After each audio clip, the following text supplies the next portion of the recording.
당 사선 중진 미래통합당 김기현 의원과 함께합니다. 어서 오십시오. 네, 반갑습니다. 김기현입니다. 자, 오늘부터 임시국회가 시작이 됐는데 미래통합당이 복귀를 했죠?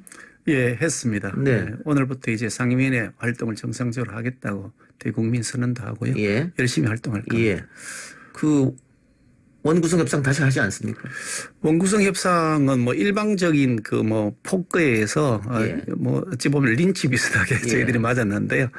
뭐 그렇습니다만은 그럼에도 불구하고 우리나라를 살리고 또 국민들의 걱정을 덜어드리기 위해서 우리 야당이 해야 될 역할이 있다 예. 하는 생각 가지고 그냥 백의종군하는 심적으로 국회 열심히 활동할 겁니다. 백의종군이라고 말씀하셨습니다만 빈손 복귀다 이런 얘기도 있더라고요. 뭐 사실 빈손이죠. 예. 그렇지만 그 빈손은 그냥 외형상 빈손일 뿐이지 내면적으로는 그렇지 않다고 봅니다. 많은 국민들이 예. 이 권력이 얼마나 이게 무도한가 뭐 일방적인가 하는 것을 똑똑하게 목격하셨기 때문에 야당의 역할에 대해서 나중에 박수 쳐줄 것이다. 저는 그렇게 생각합니다. 예. 지금 가슴에 리본을 다셨는데 그 리본은 규탄이라고 쓰였습니다. 예. 야당 입장에서 여당의 이런 폭거에 대해서 규탄하는 예. 것은 해야죠. 예. 그래서 민주주의 붕괴, 민주당 갑질 규탄한다. 그렇습니다. 예. 뭐 국회에서 완전히 있을 수 없는 테러를 예. 한 거죠. 근데 이 7월에 임시국회 시작됐고 미래통합당이 복귀했는데 그러면 조금 빨리 복귀해서 추경 심사를 했으면 어땠을까? 추경 부분이 그렇습니다. 뭐 사실 자기들끼리 다 뭐 만들어 놓고 그냥 일괄적으로 통과시키기 위한 통과 의뢰를 했단 말이죠. 예. 어떤 상임위는 7분 만에 심사를 마쳤다고 그러는데 아니면 7분 만에 상정합니다 말하고 뭐 통과됐습니다 말하는데 그거 뭐 한 5분 걸릴 텐데 2분 동안 무슨 심사를 했는지 모르겠고요. 예. 그렇게 어떤 상임위원회 같은 경우에는 정의당 의원이 참석했다가 예. 나가면서 그 뭐 추경의 내용도 보고를 못 받았는데 무슨 심사를 하느냐 그러고 나는 이 심사에 참여할 수 없다고 나갔단 말이죠.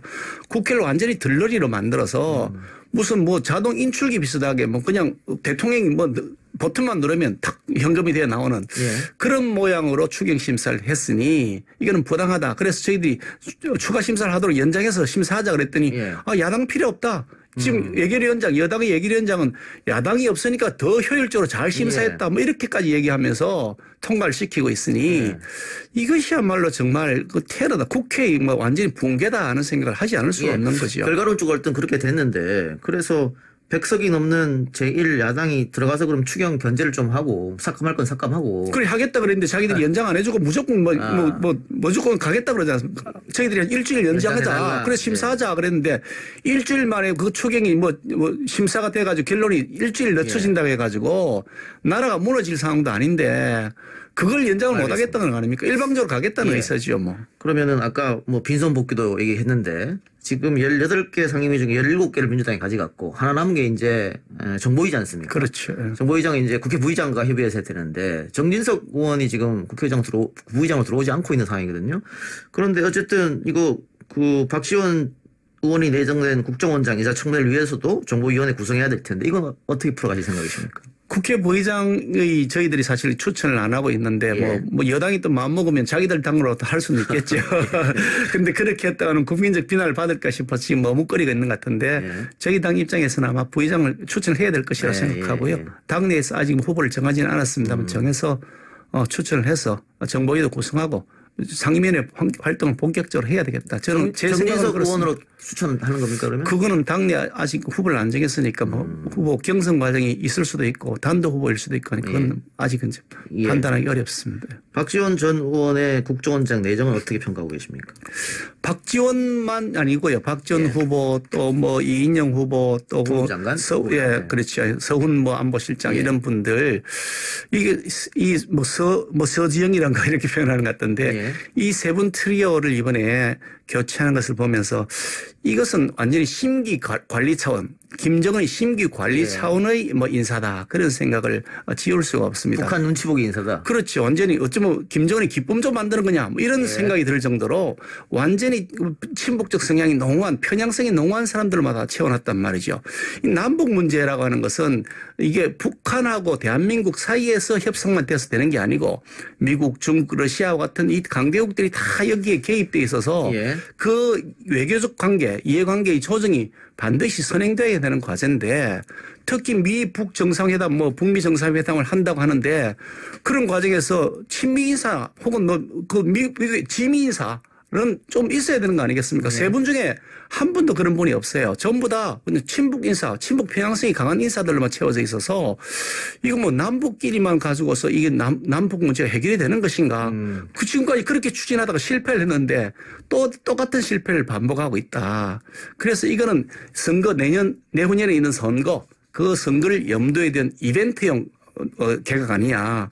혹은 그 심기 관리형 개각 아니냐. 하는 그런 생각을 하게 되는 선거를 거죠. 어떤 선거를 말씀하세요? 대통령 선거이죠. 예, 대통령 선거. 그렇죠. 이제 뭐 대통령 선거 1년여 남아 있거든요. 미국 대선도 있고 우리나라 대통령 선거도 있고 하니까 미국 대선 전에 뭔가 이벤트를 만들어 보겠다 하는 그런 강한 강박관념이 거기에 내재된 것 같고 그렇게 해서 나중에 대통령 선거에서 지금 문재인 정권이 가장 지금 가장 잘한 취적으로 내세우고 있는 것이 이 대북 문제인데 이 문제에서 지금 와르르 다 무너졌단 말이죠. 그러니까 그걸 복구하는 것이 시급하다. 그래서 일단은 무조건 하게 남북 문제 그냥 알아서 우리끼리 해결해보자. 이런 식으로 무리수를 두고 있는 것이 아닌가 그런 생각을 하죠. 미래통합당이 지금까지 계속 주장했던 게 남북 문제에 대해서 문재인 정부가 너무 북한 눈치를 본다, 뭐 끌려다닌다, 뭐 이런 거였지 않습니까? 불정적이다 생각하죠. 이번 인사도 그런 것이고. 오히려 더 심각해졌다고 보죠. 그러면 미래통합당 쪽에서는 대북 강경론자들이 지금 요직이 있어야 된다 이런. 아닙니다. 전혀 그렇게 말씀드린 것이 아니고요.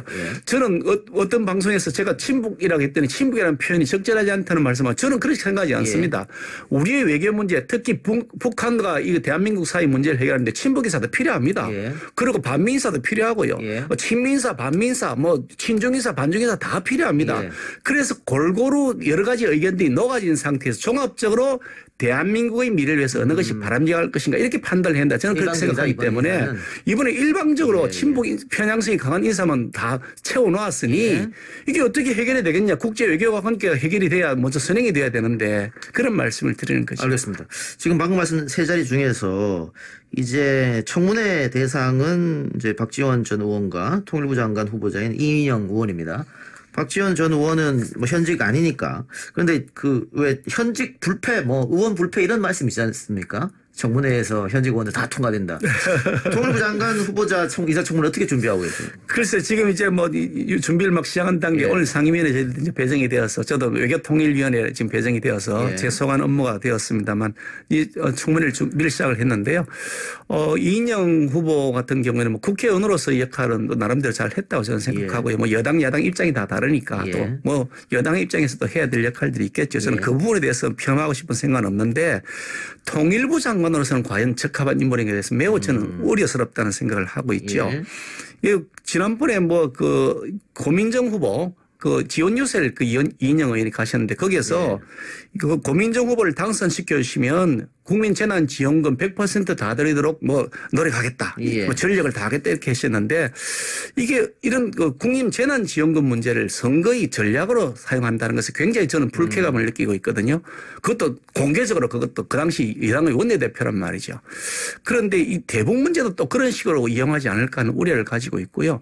굉장히 그 북한하고만 친밀해져 있었지 미국하고의 관계에서는 전혀 그동안 무슨 역할을 했던 것이 제가 눈에 보이지 않아서 그 점에 대해서는 집중적으로 조금 검증해 봐야 되겠다 생각합니다. 그러니까 의원님 방금 뭐 국회의원으로서는 잘했다. 그러나 통일부 장관으로서는 적절치 않은 인사 같다라고 말씀하셨잖아요. 그렇습니다. 그럼 이제 인사청문회에서 정책 검증이 주로 돼야 될 텐데 지금까지 인사청문회 이렇게 보면 뭐 인신공격 이렇게 하고 개인 사생활에 더 집중하고 이런 것 같아서 과연 이번 청문회 제도 될 수 있을까 그런 걱정되는데 어떻게 보세요?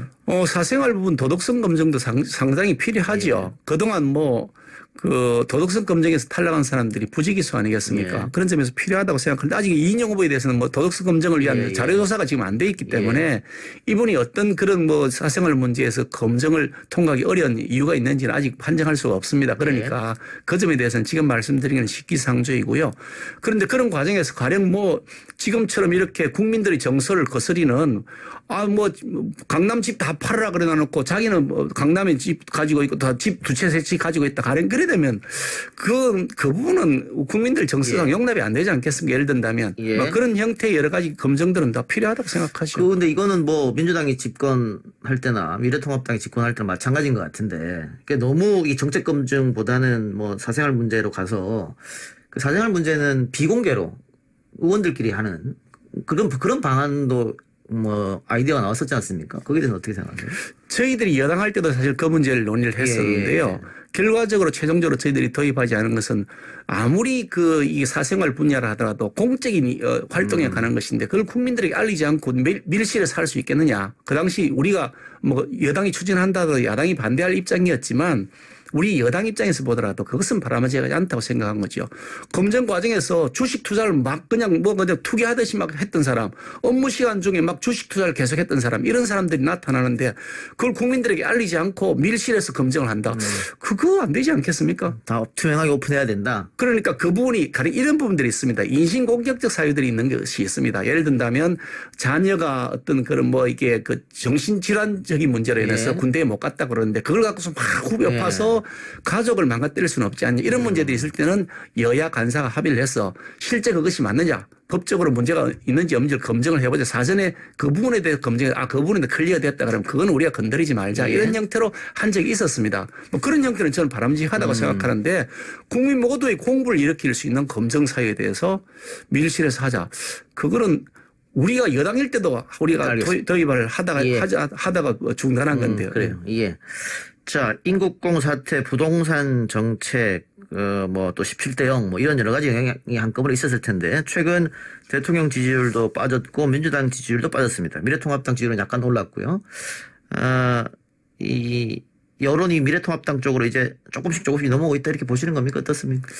저는 그렇게 생각하지는 않습니다. 지금 여당이 워낙 아마추어 정권이고 이념 과잉 정권이다. 그래서 정부가 모든 것을 통제할 수 있다고 하는 그런 이 환상에 사로잡혀서 부동산 정책도 뭐 인구국 정책도 대통령이 마음대로 딱 방문하면 그 날짜가 기준 일자가 돼가지고 뭐 정규직 전환하는 그런 방침이 되고 부동산 문제도 뭐 오르면 때려잡고 이런 방식으로 정부가 모든 걸 통제할 수 있다고 생각하는 그런 방식으로 아마추어적인 정권, 이념 과잉 정권이어서 지금 문제가 되어서 지지율이 실체가 드러나면서 지지율이 떨어지고 있다고 생각합니다만 그렇다고 해서 우리 당에게 지금 반사적으로 이익이 돌아오고 있다 생각하지는 않고요. 미세하게 뭐 올랐다 그러지만 그건 의미가 있다 생각하지는 않습니다. 우리가 지금 더 실체를 갖추고 수권 정당으로서의 준비가 되어 있도록 스스로를 가다듬는 것이 필요하다고 생각합니다. 죄송한 말씀입니다.만 비호감 정당 조사하면 미래통합당이 계속 1위입니다. 그동안 뭐 통계는 그래 나왔다 그러는데 비호감을 줄이도록 노력해야죠. 그래 알겠습니다. 예. 특히 젊은 층에 조금 적극적으로 다가가야 되지 않겠나 그런 노력이 필요합니다. 뭐 공감하고요. 지금 다만 이제 저는 희망을 가지는 것이 이번에 그 21대 국회에 들어온 우리 초선 의원들 뭐 재선 의원들 이렇게 요즘 겪어보면서 굉장히 열공파들이다. 열심히 공부하면서 우리의 미래가 무엇인지에 대해서 나름대로 고민을 많이 하시는 분들이 많다는 생각이 들어서 희망을 가지고 열심히 열공하면서 우리의 실력을 쌓아나가겠습니다. 최근 법무부와 검찰이 대립되는 구도가 계속 나오고 있습니다. 윤석열 검찰총장이 무리수를 둔다 이런 얘기도 있던데 혹은 반대로 법무부 장관이 무리수를 둔다 이런 얘기도 있고 어떻게 생각하세요? 글쎄 그 뭐 내용이 뭔지에 대해서 잘 모르겠는데 이 이슈가 왜 이렇게 커졌는지 저는 그거 자체가 이해가 안 됩니다. 내용은 어떤 뭐 사기꾼 비슷한 사람하고 어떤 기자하고 사이에서 어떤 정보를 캐내기 위해서 여권 관련된 무슨 비리 정보를 캐내기 위해서 뭐 서로 간에 얘기가 되었다. 그 과정에서 무슨 검사장 한 사람이 뭐 관여를 했느냐 안 했냐의 문제인데 이것이 대한민국의 법무부 장관과 검찰총장이 저렇게 대립해야 될 그런 중요한 이슈인가? 이게 나라의 뭐 존립과 기반에 관한 것인가? 저는 그 점에서 의문이 있거든요. 그래서 이 이슈가 커진 것이 무슨 다른 배경이 있는 것 같다는 그런 의심을 하고 있죠. 아니 그 제보 의혹이 사실이라면은 선거에 영향을 미치려고 했다 이렇게 볼 수도 있을 것 같은데요. 지금 이 이슈는 선거하고 별 관계가 없죠. 아니 그 당시에. 예, 3월 말이나 4월 초에 유시민 이사장이 관계되어 있는 거를 이야기해달라 그러면 터뜨리겠다 그런 거예요. 근데 터뜨리겠다는 근데 그 녹취록에 보면 그 기자가 낸 녹취록에 이렇게 보면 그게 검사장이 한동훈 검사장이 그렇죠. 동의한 것도 아니고 나는 관심 없다 했다는 건 말이죠. 그러니까 뭐가 팩트인지 자체도 모르겠어요. 그리고 실제로 검찰이 나서서 막 그걸 추진했다고 하는 흔적도 전혀 지금 없잖아요. 그런 상태에서 이게 뭐 그렇게 대단하다고 이렇게 난리법석인가. 그래서 중앙지검에서 수사를 하는데 지금 윤석열 총장이 그 수사를 수독시켰기 때문에 이거는 윤석열 총장이 자신의 측근을 보호하려고 하는 게 아니냐. 뭐 이래서 지금 시끄러졌는데. 그 추 장관이 지금 그렇게 주장을 하고 있죠. 그 의원님께서 이거 아예 여야 다 간섭하지 말고 특검으로 가자 이렇게 말씀하셨어요. 예. 그러니까 이 추미애 장관은 윤석열 총장대로 전문수사단을 중단하라 그랬는데 전문수사 자문단 중단하라 그랬는데 사실은 그 추미애 장관이 장관 취임하고 나서 공문을 내려보내서 전문수사 자문단 활성화시켜서 활용하라고 하는 공문도 내려보냈다는 기사를 봤거든요. 그래 자기 필요에 따라서 어떤 때는 이거 활용하라고 어떤 때는 중단하라 그런 게 자체가 이현령 비현령이다. 이게 내로남불 아니냐는 의문이 든단 말이죠. 누구의 말이 진실인지 여부를 가지고 국민들이 지금 이렇게 피곤해야 될 이유가 없는 겁니다. 뭐 가령 그게 가담했다 하더라도 그 강요미수죄라는 죄명인데 강요기수죄도 아니고 강요미수죄입니다. 뭐 죄가 성립되기 전에 중단됐다는 겁니다. 뭐 그런 죄명을 가지고 이렇게 난리법석이냐. 그래서 저는 이 문제에 대해서 여당도 야당도 손 떼자. 그리고 여야가 합의하는 제3의 임무를 그리고 특검으로 내세워 거기 맡기고 다시 정상으로 복귀하자. 왜 이 문제를 갖고 대한민국이 지금 헌정 질서까지 흔들어대느냐. 여당이 반대할 이유는 없을 것 같은데 어떻게 보세요? 뭐 지난번에 제가 그런 제안을 했습니다만 뭐 여당에서 뭐 TV 토론 나가서 여당 의원한테 제안을 했는데 답변은 없더라고요. 그리고 뭐 특검으로 가면은 뭐 객관성이 보장이 된다고 하면. 그리고 여야 합의에 통해서 이 문제를 가지고 뭐 정치적으로 지금 무슨 대립할 사안이 아니잖아요. 팩트도 아주 간단한 사안입니다. 그러니까 여야 합의해서 특검을 내세워서 특검법을 만들고 그런 다음에 이 이슈는 딱 정리하고 민생 문제 해결하고 지금 부동산 문제 해결하는 것도 당장 시급하죠. 일자리 문제도 시급하죠. 이런 문제들 지금 더 해야 되는 지금 뭐 하고 있는지 모르겠습니다. 자 마지막으로 시간이 없어요. 김종인 위원장이 당 밖에 꿈틀거리는 대선 주자가 있다 이렇게 얘기했고 당내에서는 당 내에도 있는데 왜 자꾸 당 외 인사를 바라보느냐 이런 뭐 반론도 있었던 것 같습니다. 이 문제는 당 내에도 인사가 있고 당 외에도 인사가 있죠. 저는 그 우리 김종인 위원장이 당외 인사가 있다고 계속 당외에서만 발굴한 점에 대해서는 저는 굉장히 불만입니다. 아니 그거 말이 안 되죠. 당내에서 활동하는 사람들에 대해서 아니 그 비대위원장이 나름대로 평가할 수는 있겠지만 그걸 공개적으로 어떤 사람은 된다 안 된다. 아이고 비대위원장이 무슨 권한이 있습니까? 그런 권한을 준 적이 없습니다. 그 점에 대해서는 저는 잘못되었다고 생각합니다만 당외 인사 폭넓게 저희들이 받아들여야죠. 그래서 제 생각은 당내 인사도 좋고 당외 인사도 좋고 적어도 우리의 가치와 공감을 이루는 사람들을 우리가 포용성 있게 받아들여서 이거 뭐 그냥 슈퍼스타 K 뽑듯이 한번 하자. 그래서 이게 총 리그를 벌여서 한 6개월이든지 뭐 이렇게 잡아서 전국을 순회하면서 토론도 하고 그러면서 그중에 옥석을 가려낸 일을 하자. 그렇게 하면서 우리의 가치를 세울 수 있는 후보를 옹립하면 그 후보를 중심으로 해서 일치 단결해서 국민들에게 지지를 호소하자. 저는 그렇게 생각합니다. 당내 인사들이 차기 대권 지지도 살펴보면 여당 인사들에 비해서 너무 안 떠올라서 자꾸 당내 인사 얘기하는 거 아닐까요? 뭐 그런 측면이 있죠. 그러니까 그런 측면에서 보면 저희들이 아직도 여전히 부족한 것은 사실입니다만 조만간 또 기회가 오지 않겠습니까? 따져보면 뭐 문재인 대통령의 경우에도 사실 그거 뭐 저희 당이 그 여야 그 뭐 이게 우리 여당일 때도요 여론조사하면 우리가 늘 앞서 있었거든요. 그러다 갑자기 뒤집어졌습니다. 그리고 순식간에 뒤집어지고 몇 달 사이에 뒤집어진 거기 때문에요.